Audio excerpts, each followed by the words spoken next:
તારીખ 2/11/2025 રવિવારના દિવસે આજે જે આપણું દરબાર ભરાણું છે ચારણ જ્યોતિષ દરબારની અંદર પધારેલા સર્વે અમારા ભક્તજનો, અમારા અનુયાયીઓ, અમારા શિષ્યોને અમારા તરફથી ચારણ જ્યોતિષ દરબાર તરફથી જય માતાજી, જય પિતૃદેવ, જય પિતૃનારાયણ. પિતૃનારાયણ ભગવાનની અસીમ કૃપા તમારા બધા ઉપર સર્વે યજમાન ઉપર બની રહે એવા અમારા આશીર્વાદ છે. પિતૃનારાયણ સદાને માટે તમને સૌને સુખી રાખે અને તમારી મનોકામનાઓ પરિપૂર્ણ કરે. આજે મોસ્ટ ઓફ જે વધારેમાં વધારે પ્રશ્ન છે અને આજે લોકો જે સમસ્યાઓથી ઘેરાયેલા છે અને વારંવાર દરબારની અંદર આવેલા જેની અરજીઓ લાગેલી છે એ તમામના પ્રશ્ન આજે મોસ્ટ ઓફ એવા જ છે કે પિતૃદોષ એટલે શું અને પિતૃદોષનો ઉપાય શું કરવો, શેના કારણે અમે દુઃખી છીએ. જે તમારો આ પ્રશ્ન છે બહુ સારો પ્રશ્ન છે અને બધાને જાણવા લાયક પ્રશ્ન છે અને આ પ્રશ્નનો જવાબ બધાને ઉપયોગી રહેશે. પહેલાં તો આપણે એ જાણી લઈએ કે પિતૃદોષ કોને કહેવાય.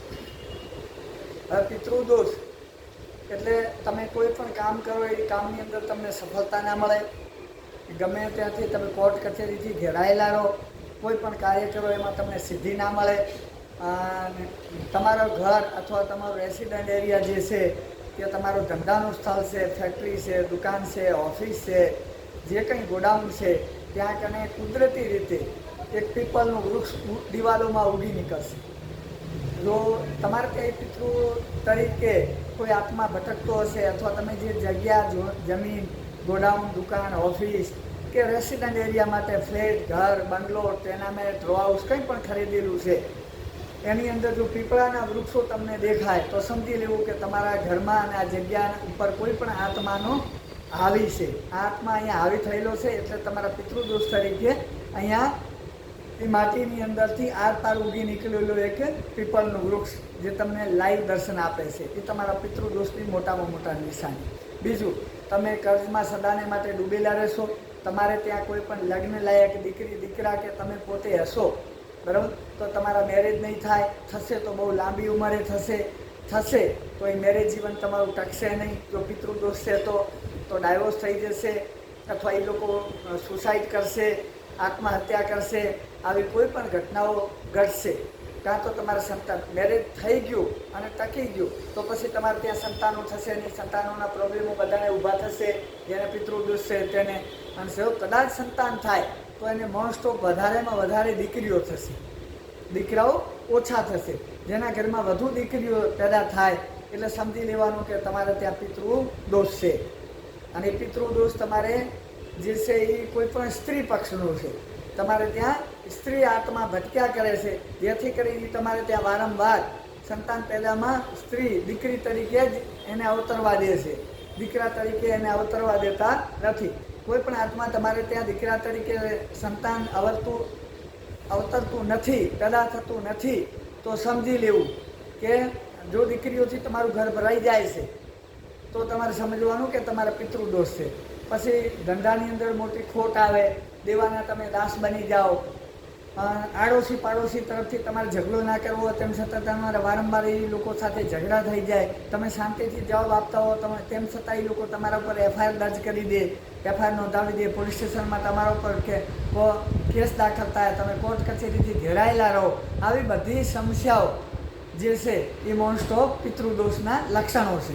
હવે પિતૃદોષના લક્ષણોમાં આપણે વિશેષ કરીને જોવા જઈએ છીએ તો બીમારીથી આપણું ઘર પરિવાર ઘેરાયેલું રહે, રિપોર્ટ બધા નોર્મલ આવ્યા કરે, તેમ છતાં આપણને બીમારી ઘરમાંથી જતી ના હોય અને દવાખાનાના ખોટા ખર્ચા અને ખોટા બિલ હોસ્પિટલોના આપણા ઉપર ચડ્યા કરતા હોય. વારંવાર આપણે હોસ્પિટલે જવું પડે, હોસ્પિટલથી પાછા આવીએ લાખો રૂપિયાના ખર્ચામાં અને દેવામાં ડૂબી જતા હોઈએ છીએ આપણે, અને લાખોનું આપણા ઉપર દેવું થઈ જતું હોય છે. એ પિતૃદોષના મેન લક્ષણો છે, બરાબર. હવે પિતૃદોષની મેન જે જળ છે એ એવું છે કે પિતૃદોષ જે વ્યક્તિઓને છે એ લોકોને ચૈત્ર મહિનો, ભાદરવો મહિનો, આસો મહિનો અને કારતક મહિનો જ્યારે ચાલતો હશે, બરાબર, વિક્રમ સંવતના વર્ષ પ્રમાણે જ્યારે ચૈત્ર, ભાદરવો, આસો અને કાર્તિક માસ જ્યારે ચાલતા હશે ત્યારે તમારે સમજી લેવાનું કે તમે બાકીના જે મહિનાઓમાં કમાણા હશો 12 મહિનાની અંદર, 8 મહિનામાં,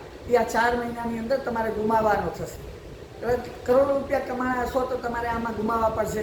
આ વખતે તમે કોઈ બિઝનેસ ચલાવતા હશો, ધંધો ચલાવતા હશો, વ્યવસાય કરતા હશો, તો તમારે સામે વેપારીને પેમેન્ટ ચૂકવવાનો છે, એ પેમેન્ટ પણ તમે ચૂકવી નહીં શકો અને એના પૈસા પણ તમારા ઉપર ચડેલા રહેશે. એનું બિલ તમે નવા વર્ષમાં ચૂકતે નહીં કરી શકો અને દેવાથી ઘેરાયેલા રહેશો, દેવાથી કર્જથી ઘેરાયેલા રહેશો, બરાબર. અને ઘણી વખત એવું બનશે કે તમારા સંતાનો માટે, બરાબર, તમારા બાળકો માટે દિવાળી ઉપર જે કંઈ નવરાત્રિમાં દિવાળીમાં જે કંઈ કપડાં લાવવાના હોય, ખરીદી કરવાની હોય, બાળકોને લાડકોડથી ઉછેર કરવાનો હોય, એ ઉછેર પણ તમે એમનું સારી રીતે કરી શકો નહીં અને એમના મનગમતા કપડાં પણ તમે ખરીદી આપી શકો નહીં, કારણ કે તમારી જો એટલી ફાઇનાન્શિયલી વ્યવસ્થા ના હોય, તમે ફાઇનાન્શિયલી રીતે તૂટી જતા હો છો. આ બધા મોસ્ટ ઓફ છે એ પિતૃદોષના લક્ષણો છે.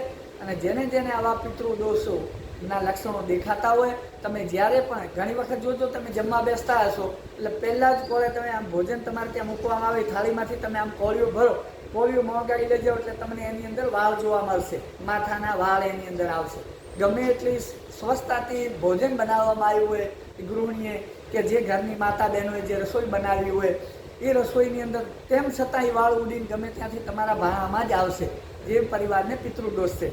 જે લોકોને પિતૃદોષ છે એની બીજી નિશાની કે એની આ જે નસો છે એ નીલા કલરની દેખાશે.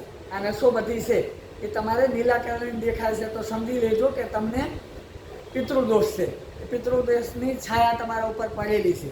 અને જે લોકો સાથે આવી રીતે, અને તમને જ્યારે પણ તમે ઊંઘમાં હશો, નિંદરમાં હશો, ગાઢ નિંદ્રાની અંદર હશો, તો તમને રાત્રે સપનામાં આવશે, તો નાગ તમને સપનામાં દેખાશે, ક્યારેક રિયલ નાગ તમને સામે રસ્તામાં આવી જશે.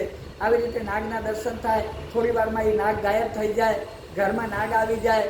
નાગ આપણને લાગે સૂઈ રહ્યા છે તો બેડરૂમમાં આવી ગયો, બેડ ઉપર આવી ગયું, આપણા ઉપર નાગ ચડી ગયો છે, નાગ આપણને હમણાં બચકું ભરી જશે, નાગ આપણને દસ આપી જશે, આવું આપણને બિયામણા સપના આયા કરતા હોય છે, બરાબર. નાગ આપણી પાછળ પડ્યું છે. ઘણી વખત એવું થાય છે પાણીના સપના આવે, આપણો પગ લપસ્યો, આપણે કોઈ પણ કૂવામાં, વાવમાં, કેનાલમાં, નહેરમાં લપસી પડ્યા, પાણીની અંદર, નદીમાં ડૂબી રહ્યા છીએ, એવું આપણને સપનાની અંદર ભાસ થાય છે.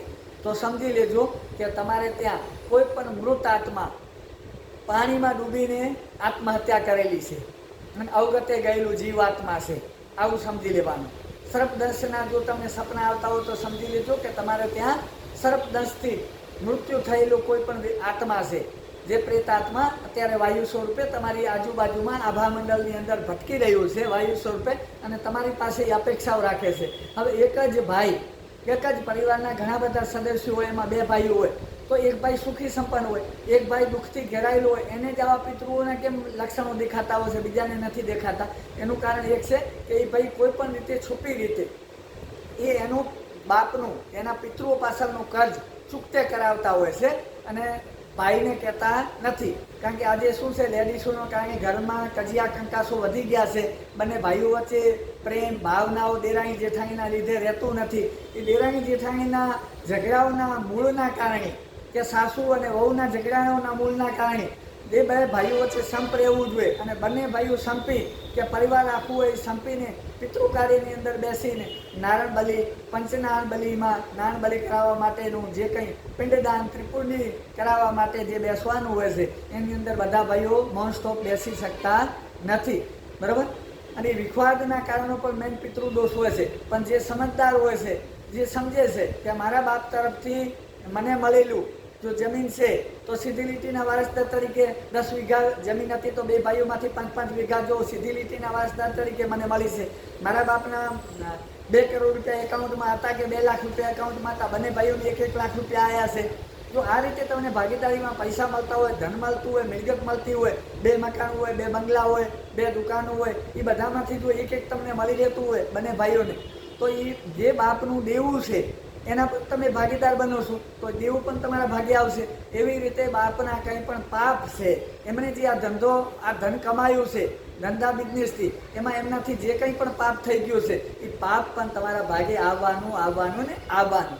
એટલે એ પાપના પણ તમે ભાગીદાર રહેશો. અને એ પિતૃનારાયણની જો એ દેવું તમે ચૂકતે નહીં કરી શકો અને પિતૃઓને આત્માને શાંતિ તમે નહીં અપાવી શકો તો એ પિતૃઓ તમને પરેશાન કરવાના. હવે એ પિતૃઓ મોસ્ટ ઓફ જે માણસ સાત્વિક હોય છે, ધર્મમાં માનવાવાળો હોય છે, વિશ્વાસુ હોય છે, બરાબર, ધર્મ અને વિજ્ઞાન બંનેમાં માનતો હોય છે, સાયન્સ અને ધાર્મિક ક્રિયાઓમાં માનતો હોય છે, પૂજાપાઠમાં માનતો હોય છે, એ વ્યક્તિને વારંવાર આ આત્મા ટકોર કરે છે અને ધંધા બિઝનેસની અંદર ખોટ આપે છે, કોર્ટ કચેરીમાં ઘેરાવી રાખે છે, માંદગીઓ આપે છે, દવાખાનામાં વારંવાર ધક્કા થાય છે અને ડિપ્રેશનના કારણે ઊંઘ નથી આવતી, ત્યારે એ માણસ, એ જીવ, એ વ્યક્તિ કોઈ પણ સારા એસ્ટ્રોલોજર, જ્યોતિષ કે સાધુ સંત, બરાબર, અથવા કોઈ મૌલાના, સૈયદ કે ધાર્મિક જગ્યાએ કોઈ પણ ભુવાજી, ભોપાજી કે ભૂઈમાં જોડે જશે અને પોતાનું નિરાકરણ માટેનો ઉપાય પૂછશે.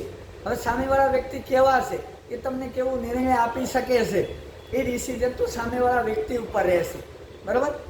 અને કોઈ પણ ડૉક્ટર તમને એમ કે એવું પણ નહીં માની લેવાનું કે કોઈ કીધું પિતૃદોષ એટલે આપણે પિતૃદોષ માની લેવાનું, એવું નથી. જેમ કોઈ પણ ડૉક્ટર વેતરી નાખવા માટે કહેતા હોય ઓપરેશન કરાવવા માટે કે ભાઈ તમારે ઓપરેશન કરાવવું પડશે, અને એને એ જ ઓપરેશન બાબતે તમે જો બીજે તપાસ કરાવતા હો છો, સોનોગ્રાફી, બરાબર, MRI, આ તે એક્સરે તમે પડાવો ને એના ઉપરથી ને એના રિપોર્ટો બને છે, એના ઉપરથી તમને ખ્યાલ આવી જાય છે કે ઓપરેશન કરાવવાની જરૂર નથી, આ ટેબ્લેટ, આ દવા લેશો તો તમને સારું થઈ જશે. એમ શું છે, તમારે 2-5 જ્યોતિષ, સારા એસ્ટ્રોલોજર જ્યોતિષો હોય, બ્રાહ્મણો હોય સારા, તમારા પોતાના જ જે ગોર બાપા હોય એમની સલાહ લેવી જોઈએ અને એમને તમારે ખુશ રાખવા જોઈએ, કારણ કે એ તમારા પેઢીના, તમારા વંશવારસાના એ ગોર બાપા છે, એમનો હક પહેલાં છે, બરાબર. અને જે એ લોકોથી સમાધાન નથી થતું તો બીજા અમારા જેવા ઘણા બધા બેઠેલા વ્યક્તિઓ છે, ઘણા બધા પોતાનો દરબાર ચલાવે છે, જ્યોતિષ એસ્ટ્રોલોજરનો, એ ફ્રી ઓફમાં દરબાર ચલાવતા હોય છે, એમને મળો, એમની સાથે સલાહ લો. પણ એમને દરબારના અમુક દિવસો નક્કી હોય છે, જેમ કે અમારો છે દરબાર દર રવિવારે 2 થી 5 ભરાય છે, એમાં તમે આવો ગમે ત્યારે અમે તમને ફ્રી ઓફમાં સલાહ આપશું, જે કંઈ છે તમારા દુઃખનું નિવારણ અહીંયા ફ્રી ઓફ કોસ્ટમાં કરી આપશું. પણ એવું છે કે 2 થી 5 તમારી અરજી લાગી, અરજી દાખલ થઈ તો જ તમારું એ નિકાલને નિવારણ થશે. અને બાકીના દિવસે જો તમે એમને વિક્ષેપ કરશો તો સોમથી શનિવાર જે છે એમાં અમારું એકચ્યુઅલી અમારો આ બિઝનેસ છે, ધંધો છે, અમે એક સાંસારિક વ્યક્તિ છીએ, અમે કોઈ ભગવા પહેરેલા સંન્યાસી નથી, સાધુ નથી, અને આ કપડાની અંદર અમે કોઈ ઢોંગ ધતીરા કરતા નથી, અમે ધોણતા નથી, અમે કોઈ દોરા ધાગા પહેરાવતા નથી, બરાબર. અને અમે કોઈને ધોણવાનું કહેતા પણ નથી, બરાબર. અને અમે નથી કોઈ દાણા જોઈને તમને દાણા આપતા, અમે એક સાયન્સ, વિજ્ઞાન સાથે, ટેકનોલોજી સાથે ચાલીએ છીએ અને સાબિત કરાવી બતાવીએ છીએ. જે ઋષિમાનીઓ, આજે ઋષિમુનિઓ અને સંતોએ કે બ્રાહ્મણોએ, પંડિતોએ જે કંઈ જ્યોતિષાચાર્યોએ લખેલા ગ્રંથો છે એના આધારે, એ અભ્યાસના આધારે, બરાબર, અને અમારા એક્સપિરિયન્સના આધારે અમે તમને કહી શકીએ છીએ કે તમારે આવા પ્રોબ્લેમો છે, આવા ગ્રહ પીડાઓ છે, કે આવા દોષ તમારી કુંડળીમાં અથવા તમારી હસ્તરેખામાં કે તમારા ફ્રેશ રીડિંગની અંદર અમને જોવા મળે છે, અને એનું નિવારણ અને એનો નિકાલ આવી રીતે થશે એવી અમે તમને સ્પષ્ટતા કરીએ છીએ, બરાબર. અને જો સોમથી શનિવાર સુધી તમે અમારી જીભાનનો બોલવાનો જો લાભ લેશો તો એ અમારું ચાર્જેબલ છે. 1 કલાક માટેની અમારી 25,000 રૂપિયા ફી છે. જે વ્યક્તિ 25,000 ફી નથી ચૂકવી શકતા એ અમારા દરબારમાં આવે તો એના માટે અમે ફ્રી ઓફ કોસ્ટમાં એમને બધા જ જે 25,000માં ક્રિયા કરવામાં આવે છે, કામ કરવામાં આવે છે, જવાબ આપવામાં આવે છે, એ બધા જ જવાબ અમે તમને આપશું. તો 25,000ની અંદર અમે કોઈ પૂજા પાઠ કરી આપતા નથી, ખાલી સલાહ આપીએ છીએ, સલાહ આપવાના પૈસા છે. જેમ વકીલ પૈસા લે છે, ડૉક્ટર પૈસા લે છે, એમ અમે સલાહ આપવાના અને તમારું રીડિંગ કરવાના જે છે, એસ્ટ્રોલોજર કન્સલ્ટ કરવાના અમે 25,000 રૂપિયા ફી લઈએ છીએ. એટલે ખોટી ગ્રંથિમાં તમે રહેતા નહીં. અમે એવા એકદમ ફ્રી પણ નથી કે અમારી જોડે કોઈ કસ્ટમરો નથી અને તમને અમે બોલાવીએ છીએ બધાને ખાલી અહીંયા ભેગું કરવા માટે, બરાબર. ઘેટા બકરાની જેમ અમને કોઈ ભેગા કરવામાં ઇન્ટરેસ્ટ નથી. તમને જો પીડા હોય, તમને કોઈ તકલીફ હોય, તમારે આવવું હોય તો તમે ગમે ત્યારે, ગમે તે રવિવારે આવી શકો છો.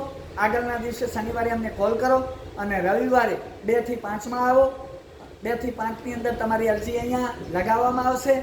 એ અરજી તમારી લાગી ગઈ, એનો ડ્રો થશે અને ડ્રોની અંદર અરજી તમારી લાગી, એની અંદર તમારું નામ, તમારી સમસ્યા, તમે કયા ગામથી આવ્યા, તમારો કોન્ટેક્ટ નંબર શું છે, એના ઉપરથી અરજીમાં તમને અહીંયા જાહેરમાં બોલવામાં આવશે. એનો લાઈવ વિડીયોગ્રાફી થશે. એ વિડીયો અહીંયા દરબારમાં આવ્યા પછી વિડીયો લાઈવગ્રાફી, જે વિડીયોગ્રાફી લાઈવ છે એ અમે અમારા સોશિયલ મીડિયા ઉપર મૂકશું. એને તમે બંધ નહીં કરાવી શકો. જો તમારે પર્સનલ કોઈ મેટર હોય તો તમે આ જાહેરમાં ના આવો, ગમે ત્યારે બીજા કોઈ બ્રાહ્મણની ખાનગીમાં એમની સલાહ લો. અને જાહેર દરબારમાં આવશો તો આ તો અમારું કામ છે એસ્ટ્રોલોજરનું, બરાબર.